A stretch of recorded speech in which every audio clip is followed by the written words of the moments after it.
On June 24th, 1983, four acclaimed directors, George Miller, John Landis, Joe Dante, and Steven Spielberg, took you to another dimension. However, 11 months and 1 day prior, tragedy struck the set of The Twilight Zone. I'm joined by Steve Feck to talk about it on Slasher Sports Cinema.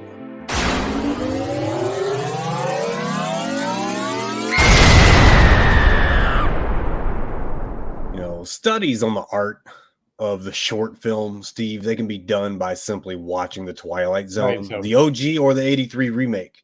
And it's celebrating 40 years in the universe today as we record. I can't imagine my childhood without The Twilight Zone being on. Not only battling with my mom to be able to watch it. Oh, it's going to be too scary, and all these type of things. But I mean, it was you set your routine by it. You knew when it was going to be on TV, so you knew you had to get your homework done by that time, or you had to make sure that you were pretending that you were in bed, because it usually came on around midnight in New York when I was in my childhood. So yeah, I mean, when we kind of stumbled upon doing this the other day when we were talking about the Jaws film, and we were both like, "Oh, we have to talk about this film because it really is subtly underrated." And yeah, this episode is an audible that was called at the line, and there was absolutely no plan before this past Thursday, Wednesday, something like that, to do this. But we started talking about Vic Morrow. We started talking about the tragedy that happened on set. But as is the standard, 1983's Twilight Zone is an anthology of 4 horror and science fiction segments, directed by 4 famous directors, each one of them being a new version of a classic story from Rod Serling's landmark TV show. So directed by Joe Dante from The Howling, Gremlins, John Landis of the Blues Brothers, Trading Places, George Miller of the Mad Max films, Steven Spielberg of E.T., the Indiana Jones films, and literally 2 million other epic films. Steve, could you put together a better quartet of filmmakers to do justice to this historic program? No, I'm not sure that you could. And I mean, at first, when all the pub happened, I was like, how is this going to work? I mean, you've got all of these, I mean, pretty diverse approaches to filmmaking with all 4 of those guys, but it just blended in. It's just sort of like in the original TV series, you had all of these actors on there, and like, I can't believe that he's in or she's in the Twilight Zone episode. But it always worked. I mean, that dichotomy, those differing approaches, I think was what made the TV series work, and it certainly worked in this film. It absolutely did. And the film was released on June 24th of 1983. But like I said, 11 months and a day earlier, tragedy struck the film, Steve. On July 23rd, 1982, a Bell UH-1 Iroquois helicopter crashed at Indian Dunes of Valencia, California on set. It was basically a film ranch during the making of The Twilight Zone, the movie. It's a remake of an earlier Twilight Zone anthology film. But the crash killed actor Vic Morrow and some child actors, Micah Din Lee and Renee Shinyi Chen, who were on the ground running toward the helicopter during a scene that ultimately got cut from the film. Steve, deaths during filming are not a new occurrence. It's not a unique event. It's been happening on record since the 1910s, and as recently as, at least in the news, as the Alec Baldwin incident, where he was supposed to be firing a gun with prop rounds, but I guess the rounds weren't altered correctly, and as a result killed a crew member. May have injured another, but something about this one feels different. Maybe due to the child labor laws being broken while filming and the fact that no one really even paid a price for it. Yeah, I mean, civilly, and there were lots of cases that got settled, including Morrow's daughter, Jennifer Jason Leigh, had a suit settled out of court.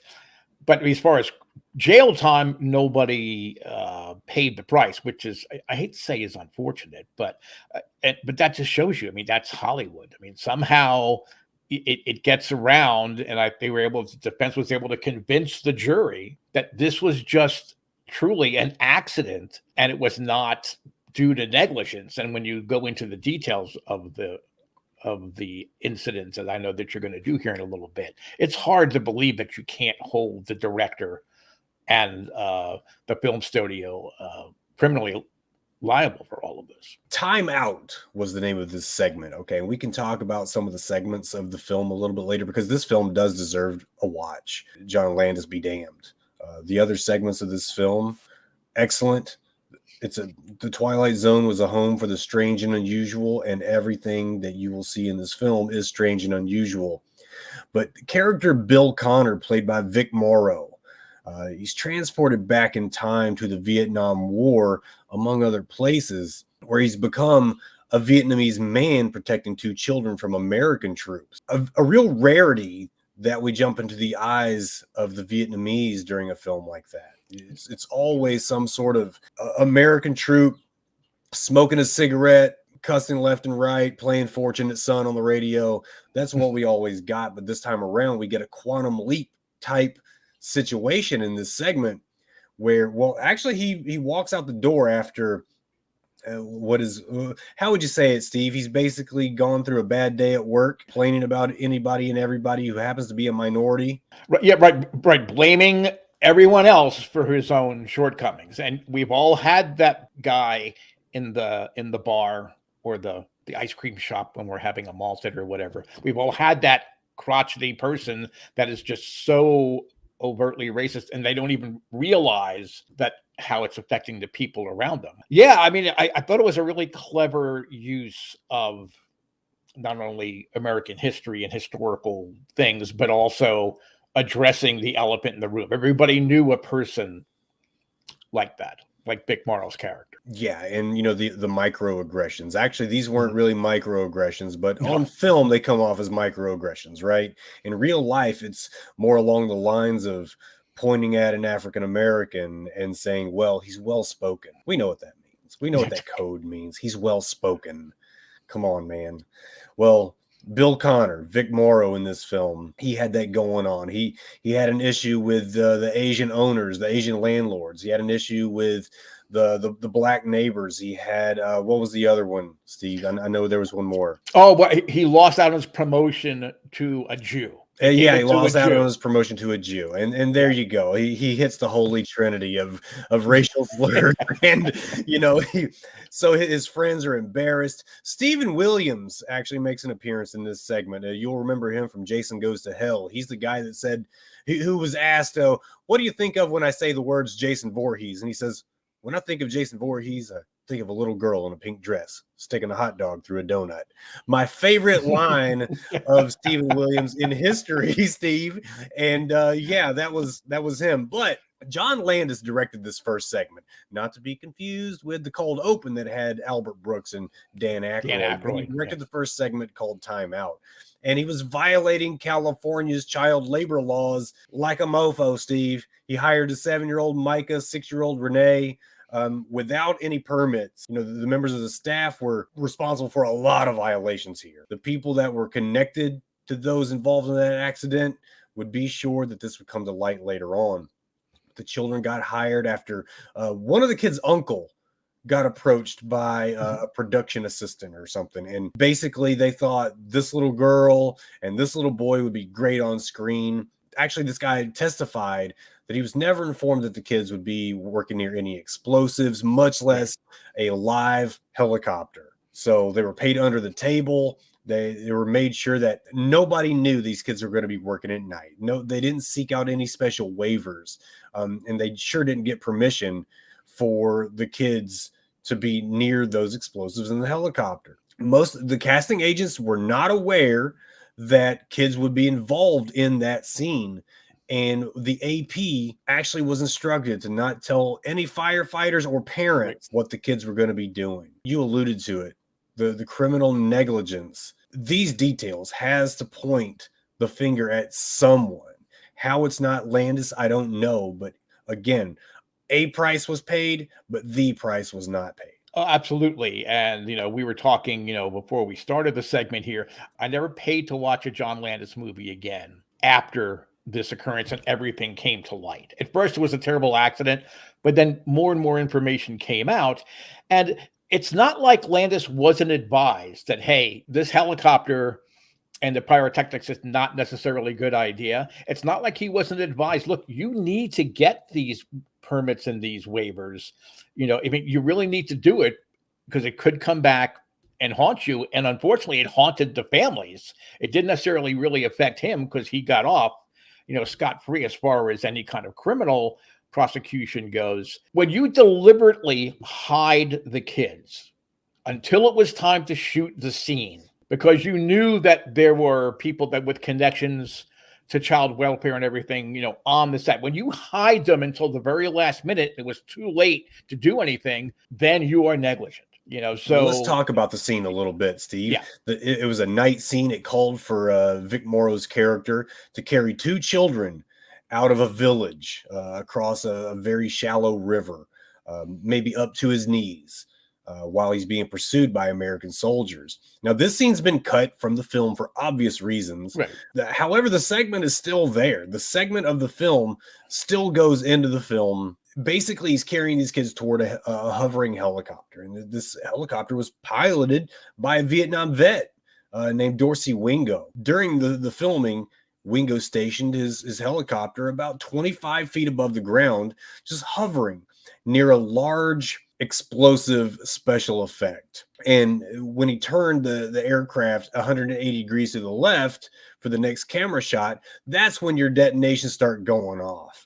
And there was some debris that hit the tail rotor, and of course that knocked the helicopter off its equilibrium, and it caused the rotor to fail and detach from the tail of the helicopter. This thing flying so low, it spun out of control, and at the same time, Vic Morrow dropped Chen into the water. Yeah, and of course he's reaching out to Chen to pick the kid back up, and the helicopter falls on top of Morrow and the kids. And Morrow and Lee were both decapitated by the helicopter's main rotor blades, while Chen was crushed to death. All three died instantly. I guess, thankfully. Yes. You don't want suffering like that, but there were tales told that Landis was telling the helicopter pilot to get lower, and this was a testimony in the trial, and that basically Landis had been shrugging off any warnings about the stunt. Somebody told him we might lose the helicopter. So yes, negligence on John Landis is clear. Do you think in 2023 anybody gets away with this? No, absolutely not. And actually, in the testimony, Landis jokingly say, "Oh, but we could lose the helicopter." They were talking about all these other things that could go wrong, and he made what he said was a joking offhand comment that, "Oh, but when we could lose the helicopter." If that's not damning, I don't know what is. But regardless of how you want to put it in context, everything about this scene was wrong. And now you don't want to say something good comes out of this, because certainly for the families, for the parents of the kids, and people involved, with this segment of the film, I'm sure that they still have nightmares about it and still can't get it out of their head. But it got the state of California and even, the film industry itself more directly involved, where something like this could not happen.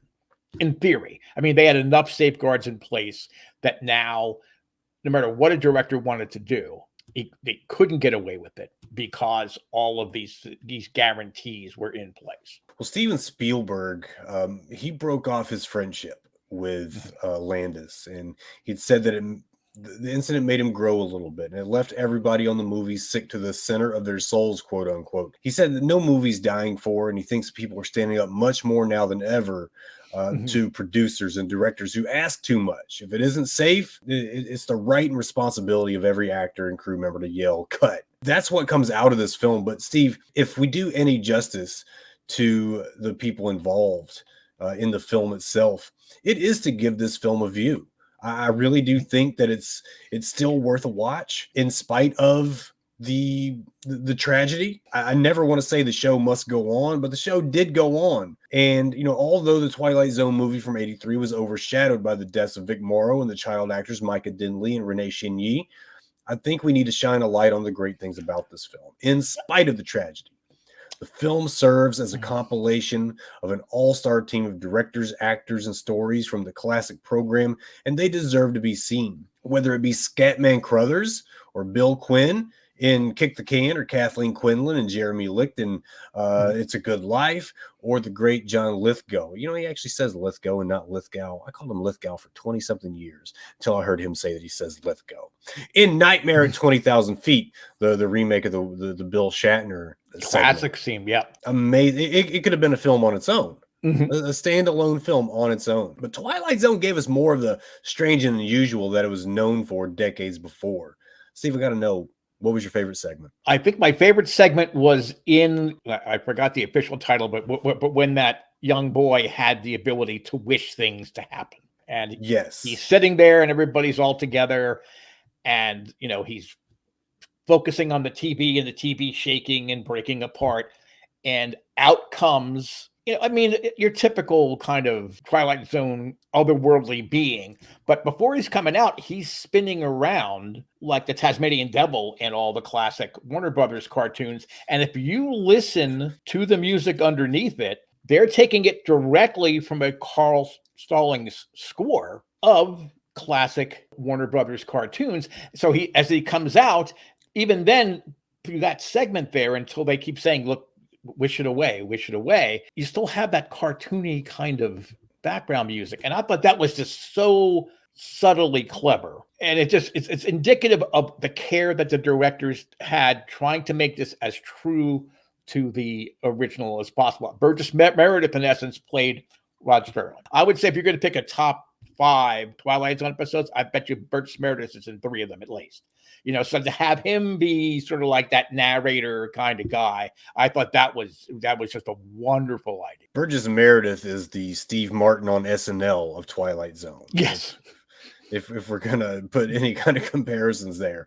But yeah, I think my favorite was Nightmare at 20,000 Feet. I just can't get past Bill Shatner's version, and seeing Lithgow on there just sweating like a hound dog. Lithgow really opened my eyes in that segment, and it made me love him forever. Ironically, he sees some sort of alien on the wing, and he becomes an alien on the wing in Third Rock from the Sun. Basically, he did the Bill Shatner role in Twilight Zone. Bill Shatner becomes his boss on Third Rock from the Sun as the big giant head. And there's a classic line that says, well, I can't remember exactly the exposition here, but is it basically, I was on a plane, I saw a creature on a wing, and Lithgow says, that happened to me too. Yeah. So listen, guys, check out Twilight Zone 1983. It's a fantastic film. Where did you find the film? I found mine on Vudu. Okay, well, I actually rented it on Prime, but I do know on a semi-regular basis they do have it on Comet TV, which is one of those digital alternate stations for those that don't stream or have cable. It's out there. They have a lot of terrific, you know, sci-fi related. They do replay a lot of the original television episodes as well. I think late in the mornings on the East Coast. But so if you want to rent it and you can't wait, and personally, it's worth the $2.99. That's what I paid to rent for it. Check out Vudu. It's only like $4.49 to buy it. To buy it. Yeah. So make sure you're following us on the social medias, guys. Slasher Cinema on Facebook, Billy Graves SSC on Twitter and IG, Slasher Sports Cinema on TikTok, and of course, follow the whole Slasher Sports family. Steve, you got Slasher U and the OK Baseball podcast. We've got Suki's Honeydew Project. Steve, I can't wait to have you back on. We've got so many films that we can look at together, and you're invited back anytime, my man. You want to tell everybody where you can find them or where they can find you on the socials? Okay, well, if you want to go on social media and give me a hard time, it is at Slasher Baseball. I am trying to assume the role of Slasher Sports Baseball. I want to be the Vin Scully of Slasher Sports.